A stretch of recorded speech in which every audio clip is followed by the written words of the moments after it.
Based sa mga consultations with children, sinasabi talaga nila na walang spaces for them to be heard, especially dun sa government decision making.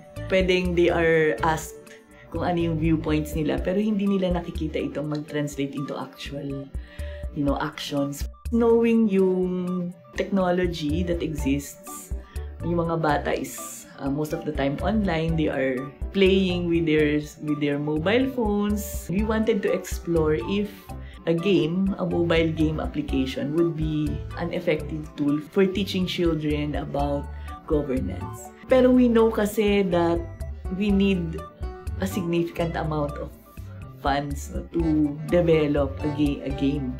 Nagkataon naman, in 2022, nagkaroon ng call to pitch for a short-term project that is focused on children's participation and empowering marginalized groups of children. So with that funding opportunity, we decided to do this together with children, including children with disabilities. It took us several months.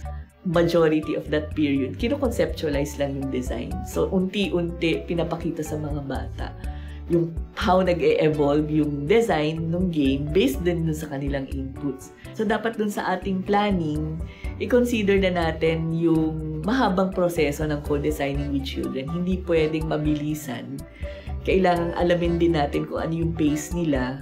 At minsan, during the actual process, hindi nasusunod yung una nating pinlano. Kailangan lang mas flexible tayo sa planning natin, sa mga timelines, at i-consider natin yung availability at concerns and needs ng mga bata. To be able to design innovation, lalo na yung informed by children, we have to start with them. Be open na mabago yung initial ideas mo.